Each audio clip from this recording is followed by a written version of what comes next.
Buenas noches, Dios los bendiga. Vamos a dar un minutito, 2 minutos nada más para que terminen de incorporarse los que hacen falta e iniciamos, ¿vale? 2 minutitos nada más.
Listo, buenas noches a todos, gusto saludarles. Dios les bendiga.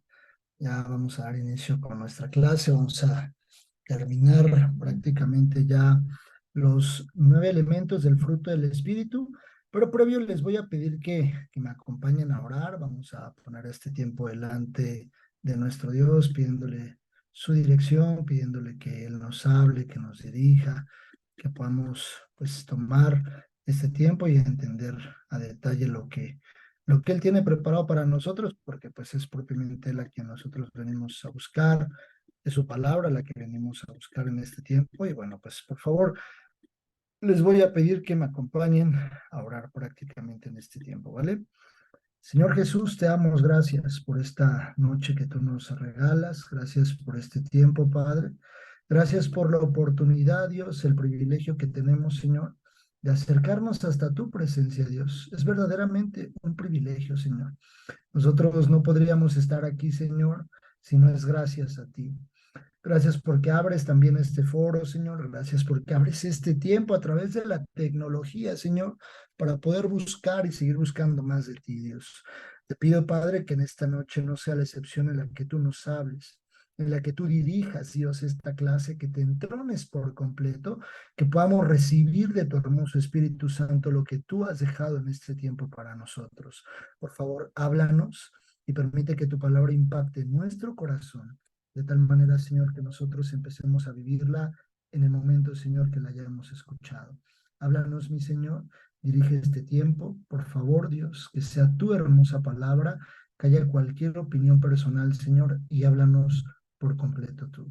Te lo pedimos en el nombre de nuestro Salvador Jesús. Amén y amén. Muy bien, creo que no inicié. Ya está grabando. Voy a compartir mi pantalla. Terminamos con estos 3 elementos del fruto del Espíritu, dicho sea de paso, como lo hemos venido mencionando previamente. Pues recordar que tenemos 9 elementos, que son 9 elementos que están conformando un solo fruto. No son 9 frutos, son un solo fruto, o más bien es un solo fruto con 9 elementos: amor, gozo, paz, paciencia, bondad, benignidad. Ahora vamos a ver fe, y vamos a iniciar viendo fe con Romanos, la definición de Romanos. Digamos que la definición de Romanos, capítulo 10, versos 17, la definición de Romanos es propiamente de, de diccionario. Es como si fuese el diccionario. Literalmente dice el significado de fe. Dice la Biblia: así que la fe es por el oír, y el oír por la palabra de Dios. Nosotros, algo a lo que tenemos que ser expuestos es justo eso que venimos a hacer aquí, escuchar la palabra de Dios. La fe solo va a crecer, solo va a llegar al nivel de tener pues un tamaño como el del grano de mostaza que menciona Jesús en los evangelios, por por el oír la palabra, por el oír su palabra. Nosotros tenemos que alcanzar ese nivel de fe al oír su palabra. Es importante que nosotros en el liderazgo, porque seguimos viendo este tema como características en el liderazgo, seamos de las primeras personas en tener fe. No podríamos nosotros tal vez vivir alrededor de personas que no conocen a Dios, no podríamos nosotros vivir alrededor de personas que no tienen, que no quieren nada, no quieren pues absolutamente sí nada con Dios, y que esas personas vean que nosotros no tenemos fe. La fe tiene que ser manifestada, incluso en algunos casos será tachada de pues como de fanatismo, ¿no? Muchas veces la gente confunde el fanatismo con alguien que tiene fe. Entonces vamos a decir, yo creo en Dios, pero la fe, una fe que tiene que ser con obras, y dice la Biblia que nosotros no podríamos tener una fe sin obras. Yo en algún momento previo les contaba que, o no sé si lo contaba aquí o en otra clase, ya no sé, pero algo que yo siempre menciono referente a esto es que los milagros de Dios se van a manifestar conforme a su voluntad, conforme a la voluntad de Dios, no conforme a la voluntad de las personas. Regálenme un momento, por favor, nada más, un momento.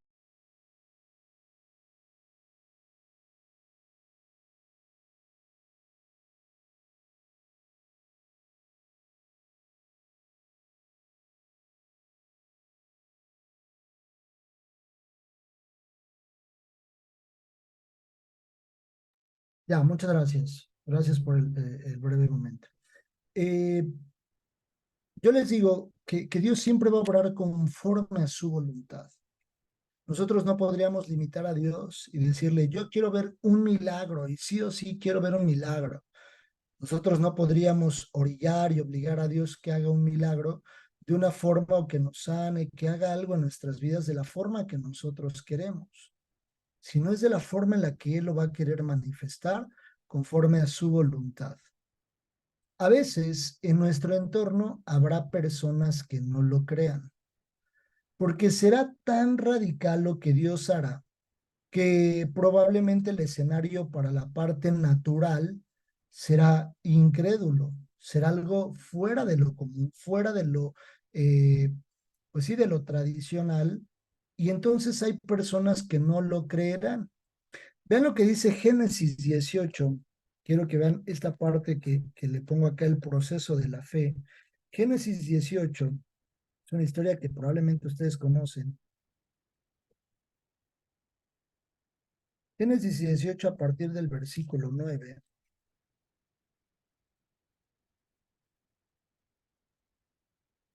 Dice la Biblia, el título se nombra promesa del nacimiento de Isaac, pero véanlo desde esta perspectiva. La promesa de Dios en el tiempo de Dios. Génesis 18, 9, 11. Y le dijeron, ¿dónde está Sara, tu mujer? Y él respondió, aquí en la tienda. Entonces dijo, de cierto, volveré a ti, y según el tiempo de la vida, he aquí que Sara, tu mujer, tendrá un hijo, y Sara escuchaba a la puerta de la tienda que estaba detrás de él. Sara era testigo de lo que Dios le estaba diciendo. Aquí hay incluso una teofanía, le llamamos, que es la manifestación de Jesús o de Dios en el Antiguo Testamento. Esta es una teofanía, o en algunos momentos conocida también como cristofanía, porque se le aparecen estos tres varones, el Padre, el Hijo y el Espíritu Santo. Pero ese es otro tema. Le dicen y le dan una promesa a Abraham. De cierto volveré a ti, y según el tiempo de la vida, he aquí que Sara, tu mujer, tendrá un hijo. El tiempo de la vida hace referencia al tiempo de Dios. Yo soy el camino, la verdad y la vida. Eso dijo Jesús. Entonces, según el tiempo de Dios, es que vendría y nacería Isaac, que es la promesa. Y he aquí, Sara, tu mujer, tendrá un hijo. Y Sara escuchaba a la puerta de la tienda que estaba detrás de él. Dios sabría que estaba Sara atrás de la puerta. Por supuesto, Sara era la esposa de Abraham. Por supuesto que Dios en su omnipresencia sabía que atrás de esa puerta estaba Sara. Y dice, y Abraham y Sara eran viejos de edad avanzada, y a Sara le había cesado ya la costumbre de las mujeres. Ya no tenía su periodo personal, ya Sara en la parte fisiológica había dejado de producir esa parte. Y Sara, fíjense lo que sucede. Se rió pues Sara entre sí, diciendo, después que he envejecido, ¿tendré deleite siendo también mi señor ya viejo? Ahí Sara pudo haber detenido la obra de Dios. Pero Dios cuando Dios ahí hace una profecía, pero también establece una indicación. Sara pudo haber detenido completamente la obra de Dios. Y vean lo que dice subsecuente, versículo 13. Entonces Jehová dijo a Abraham, ¿por qué se ha reído Sara diciendo, Sara, cierto que he de dar a luz siendo ya vieja? ¿Hay para Dios alguna cosa difícil? Esto es la fe. Justo ese versículo resume la fe. ¿Hay para Dios cosa difícil? Versículo 14. Dios le dice a Abraham, ¿acaso hay para mí algo difícil? A ver, Abraham, mírame a los ojos, mírame de frente. ¿Tú crees que para mí, Dios, hay algo difícil? Eso es lo que Dios le dice a Abraham. ¿Por qué Sara se rió? Oye, Abraham, quiero preguntarte, ¿por qué se está riendo Sara? ¿Por qué le pidió cuentas Dios a Abraham de Sara? Es muy interesante que Dios le haya pedido cuentas a Abraham de Sara. Eso es algo que sucederá en la eternidad. Dios nos va a pedir cuentas de los nuestros. Porque Dios le dice, entonces Jehová dijo a Abraham, ¿por qué se ha reído Sara diciendo, ¿será cierto que he de dar luz siendo ya vieja? Y Dios no le pregunta a Sara. Dios pudo haber preguntado a Sara, por supuesto, pero Dios le pregunta a Abraham. Y Dios le dice a Abraham, dame cuentas de ella. Pero también implícitamente le está diciendo Dios a Abraham, cuidado porque Sara no tiene fe, porque Sara no cree, y Sara puede contagiar esa falta de fe en ti. Capítulos o versículos más adelante está la incredulidad de Sara que se mantenía, que termina contagiando a Abraham y Abraham termina teniendo un hijo con otra mujer, previo al hijo de la promesa. Por eso Dios le dice eso a Sara, le dice eso a Abraham. ¿Por qué se ha reído Sara diciendo, será cierto que he de dar a luz siendo ya vieja? A mí me llama mucho la atención que Dios le pregunta a Abraham de una reacción de Sara que más adelante le iba a terminar afectando a Abraham. Y le dice, ¿hay para Dios alguna cosa difícil? Al tiempo señalado volveré a ti, y según el tiempo de la vida, Sara tendrá un hijo. La promesa ya había sido dada. Y Dios no es un hombre para que mienta. Entonces Sara negó diciendo, no me reí porque tuve miedo. Y él dijo, no es así, sino que te has reído. Todavía lo negaba y algo se quedó en el corazón de Sara, porque más adelante Sara termina involucrando a Abraham y teniendo, con su sierva y termina teniendo un hijo. Pero ahí en el capítulo 21 no vamos a ver ese efecto, pero en el capítulo 21 dice, capítulo 21, Dios cumple sus promesas. Visitó Jehová a Sara como había dicho, e hizo Jehová con Sara como había hablado. Y Sara concibió y dio a Abraham un hijo en su vejez, en el tiempo que Dios le había dicho. Y llamó a Abraham el nombre de su hijo que le nació, que le dio luz Sara, Isaac. Y circuncidó a Abraham a su hijo Isaac de 8 días, como Dios le había mandado. Y era Abraham de 100 años cuando nació Isaac su hijo. Punto. Dice, entonces dijo Sara, Dios me ha hecho reír, y cualquiera que le oyere se reirá conmigo. Y añadió, ¿quién dijera a Abraham que Sara habría de dar de mamar a hijos, pues le ha dado un hijo en su vejez? Dios entregó su promesa. Dios cumplió su promesa. Aunque Sara se había reído, aunque Sara cometió un error, aunque Sara impulsó a su esposo a cometer un error, terminó dándole Dios la promesa que él cumplió. Dios o las promesas de Dios van a ser en su tiempo. Dios es un Dios de imposibles y quiero que guarden, o yo los invito a que guarden en su corazón muy bien el versículo que leíamos. ¿Hay para Dios alguna cosa difícil? Génesis 18:14. De hecho, Dios se lo hace como una pregunta retórica, como una pregunta, incluso vienen signos de interrogación.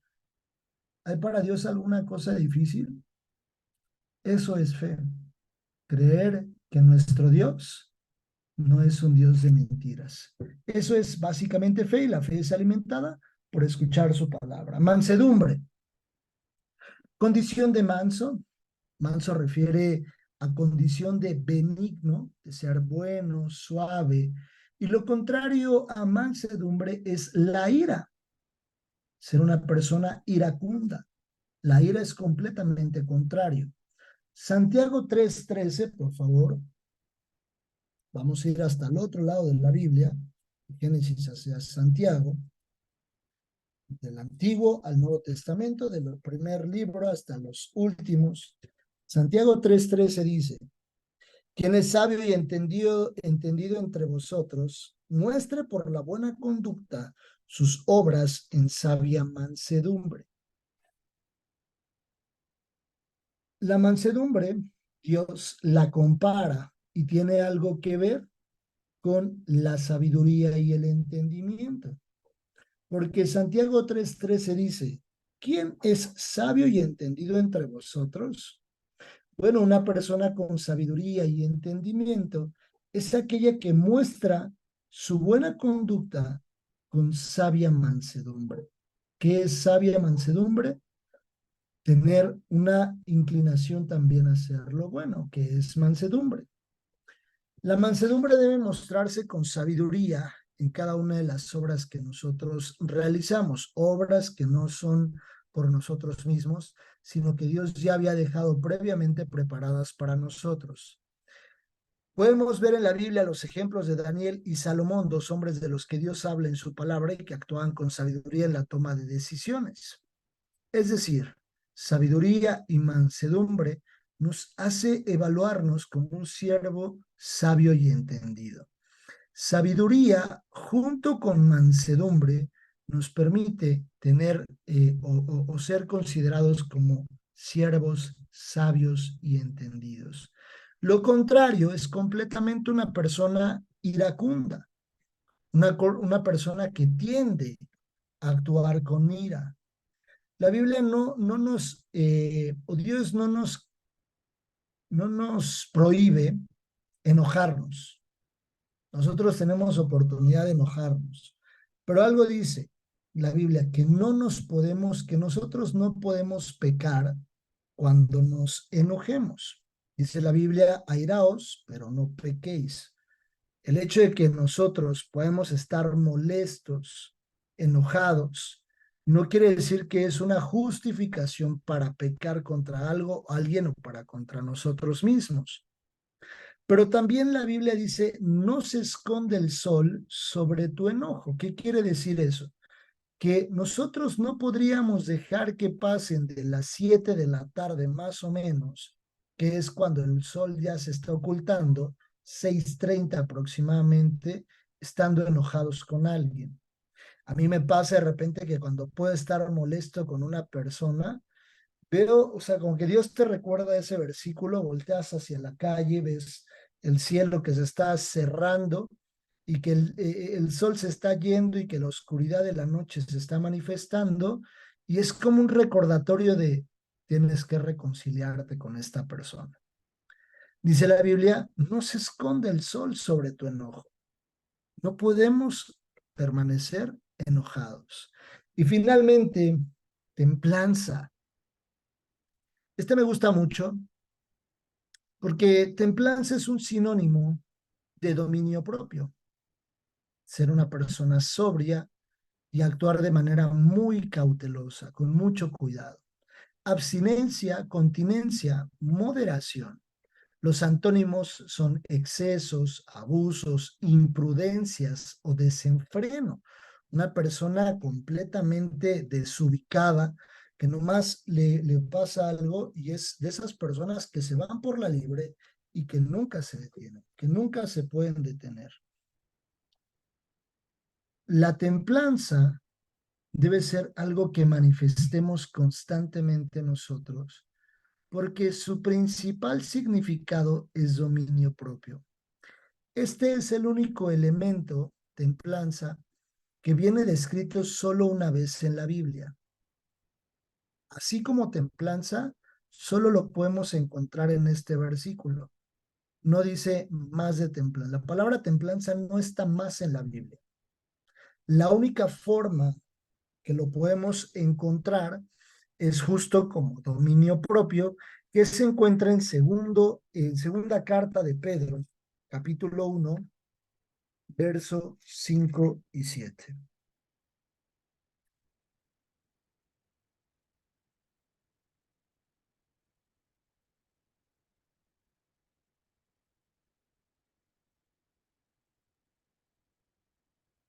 Capítulo 1, versos 5 y 7.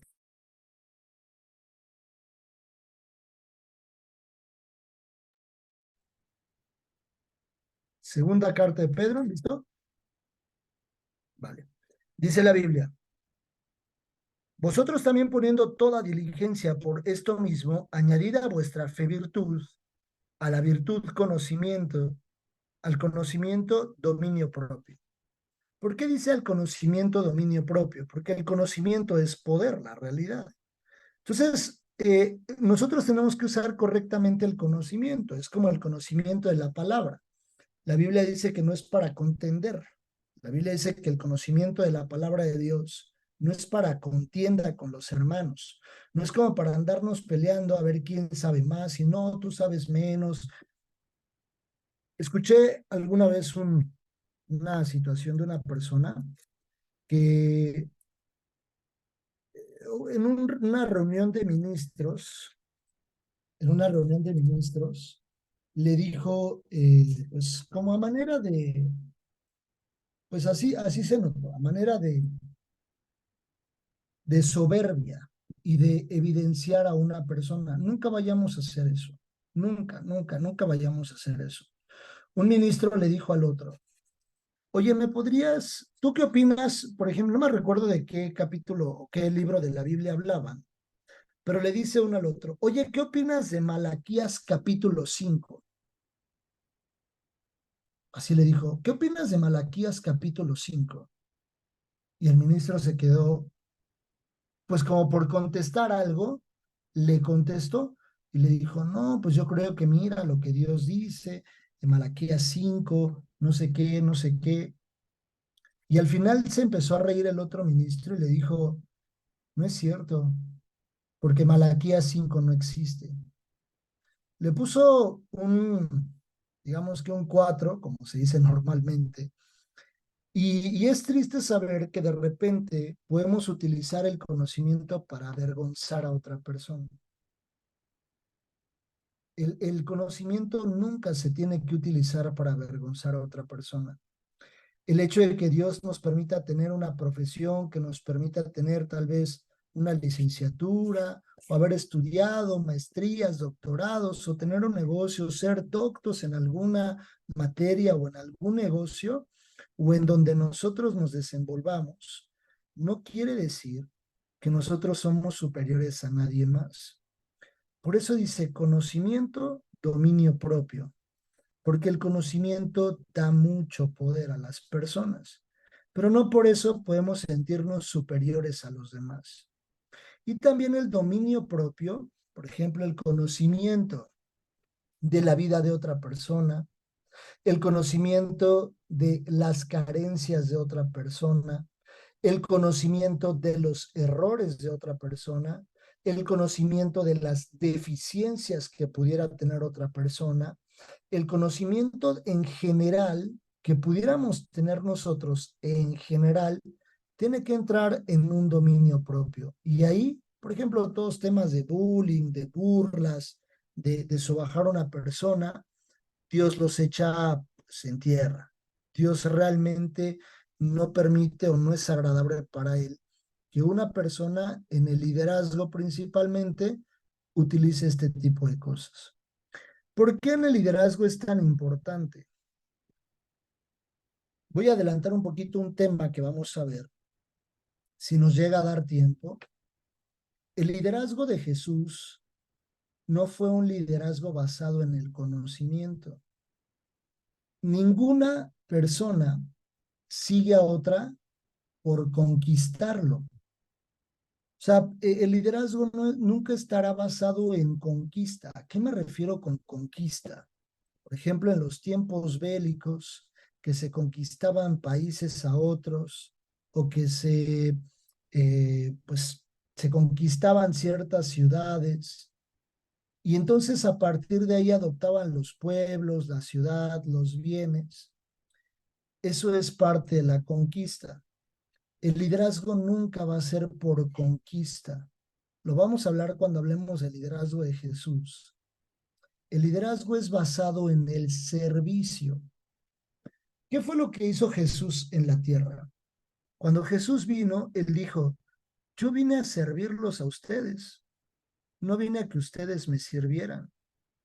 Cuando un padre o una madre de familia tienden a tener un liderazgo basado en conquista, entendiendo por conquista el contexto de conquistar, de la parte bélica, que lo vamos a explicar más con la parte de cuando hablemos de liderazgo de Jesús. El liderazgo tiene que ser mucho más enfocado en el servicio. Si Jesús dijo, yo vine a servirles a ustedes, no a ser servido, y vean hasta el día de hoy la multitud de personas que han seguido a Jesús o que seguimos siguiendo a Jesús. Entonces, ese es el liderazgo que Dios está esperando que nosotros ejecutemos. Lo vamos a ver después. Pero ¿por qué lo menciono en conocimiento, dominio propio? Porque nunca nosotros podríamos hacer menos a una persona por no tener conocimiento, porque su conocimiento sea nulo, sea vano, sea mediano. Al contrario, si una persona no sabe cómo hacer algo, nosotros no podríamos hacer incluso como esas actitudes de, ay, ¿a poco no sabes? Ay, no inventes. Como si le dijéramos hoy a alguien, algo muy básico, pues hazte unos huevos revueltos, ¿no? Y esa persona dice, ay, es que no sé hacer huevos revueltos. Y nosotros le decimos, ay, ¿a poco no sabes? Ese tipo de actitudes ya están minimizando completamente a una persona.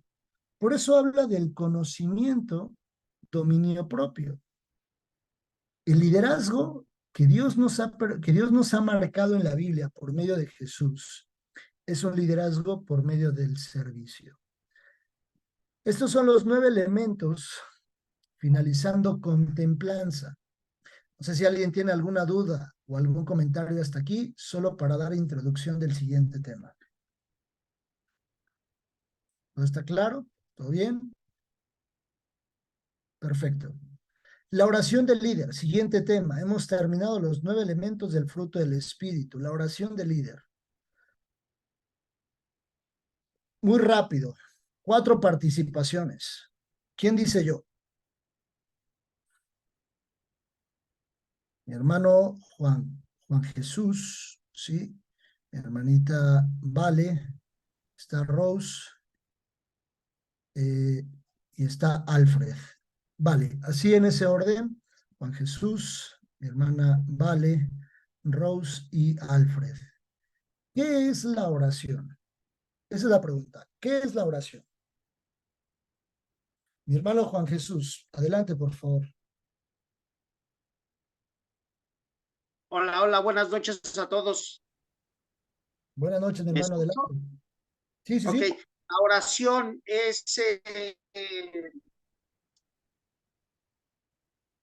la comunicación directa con Dios, la comunicación que uno puede tener a través de la oración con nuestro Señor Jesucristo. Todo lo que quieras, todo lo que podamos pedir y cuando nos sientamos mal, orando en oración, Él nos escucha. Es la comunicación y la relación que se tiene con Dios. Muy bien, mi hermano, gracias por sus comentarios. ¿Quién seguía en el orden que Hola, habíamos? hola, Hola, hola, ¿me escucha? Déjale pongo acá en el chat. Sí lo escuchamos. hola, hola.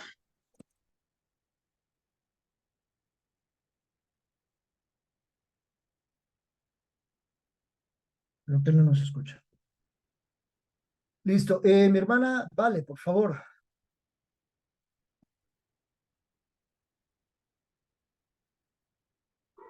Igual, Hola, hola. hermano, que para mí la oración, Sí, por favor. exactamente, hermano, es la comunicación directa con nuestro Dios Padre por Ajá. medio de nuestro Señor Jesucristo. El poder hablar, el poder poner nuestro corazón directamente con Él. Muy bien, excelente. Mi hermana Rose, por favor, adelante. Bueno, de igual forma es ese vínculo que establecemos de comunicación personal íntima con nuestro Padre Celestial. Todo con acción de gracias, reconociendo su señorío, reconociendo su poder, reconociendo su autoridad, reconociendo nuestra necesidad delante de él, de su presencia, de su auxilio, de su amor, de su misericordia. Y esa parte íntima que solamente podemos tener con una persona a la que sabemos que podemos confiarle lo más personal, lo más íntimo de nosotros, poderlo externárselo a él. Y en ese sentido creo que no hay ninguna manera o ninguna otra persona con la que podamos establecer ese tipo de relación tan íntimo, tan personal, en el cual no podemos enmascararnos, ni maquillarnos, ni ser, y bueno, no hay nada que pueda, como que escondernos, ¿no? Él es esa parte, la oración es esa parte en la que podamos establecer esa comunicación íntima con nuestro Dios, como decía mi hermanita Vale, a través por medio de nuestro Señor Jesucristo, en el nombre siempre de nuestro Señor Jesús, y por obra del Espíritu Santo, ¿no? Para mí esa es la oración. Gracias, mi hermana Rose. Alfred, por favor, adelante, amigo. ¿Qué es la oración, amigo? Hola Julio, amigo. Buenas noches, hermanos. Pues creo que los hermanos lo dijeron, es tener una comunicación directa, es una forma de intimar con Dios, porque eso es lo que él siempre, incluso a los apóstoles, les dijo, ¿no? Orad sin cesar. Y creo que eso es lo único que nos mantiene ahorita comunicados con él, la oración. Al momento que el Señor Jesús hace ese sacrificio tan grande en la cruz y se rasga el velo en el tabernáculo y tenemos el acceso directo al Padre. Creo que no debemos desaprovechar esa bendición tan grande que es poder hablar directamente. No tenemos que ser ya santísimos como lo era el sumo sacerdote para poder hablar e intimar con Dios, porque Jesús lo pagó y lo hizo diferente para nosotros. Entonces creo que la oración es sumamente básica y sumamente importante para que nosotros podamos tener una relación, una comunicación, pero sobre todo una intimidad con Dios. Muy bien, gracias, Alfred. Excelentes aportaciones, los cuatro, muchas gracias. Incluso pues tienen una materia que se llama teología de la oración y es básicamente eso, una forma de comunicarnos con Dios. Pero algo interesante es que no solamente es decir palabras o repetir o hacer vanas repeticiones, sino es una charla. En la oración, de repente puede ser interesante que caemos en monotonías. Al hacer repeticiones constantemente, ya tenemos como un speech muy claro de cuando vamos a orar con Dios. Pero yo algo que no veo es que, por ejemplo, cada vez que me puedo reunir con un amigo o cuando hablo con mi esposa, que es con quien tengo más contacto todos los días, o con mi mamá o con familiares, no tengo el mismo speech o no tengo las mismas palabras siempre, no hablo de lo mismo todos los días. No le digo exactamente lo mismo ni de corrido, no le digo así. Para mí la oración es una charla, es una plática bilateral. ¿Qué quiere decir que sea bilateral? Que es en dos vías. Unilateral quiere decir que es solamente en una vía cuando yo me expreso y nadie responde del otro lado. Pero al ser una charla bilateral, es una forma en la que yo expreso y hay un retorno de esa expresión. Lo que yo mencioné, hay una respuesta a esa petición o ese comentario, a eso que yo estoy diciendo. Un hijo de Dios siempre debe de comunicarse constantemente con el Padre. Entonces será la forma de conocer la voluntad de Dios. De esa forma conoceremos qué hacer, qué no hacer, qué buscar o qué no buscar, qué decisión tomar o qué decisión no tomar. Es la forma en la que nosotros tendremos la garantía de que no erraremos o no nos equivocaremos en las decisiones que nosotros estemos tomando.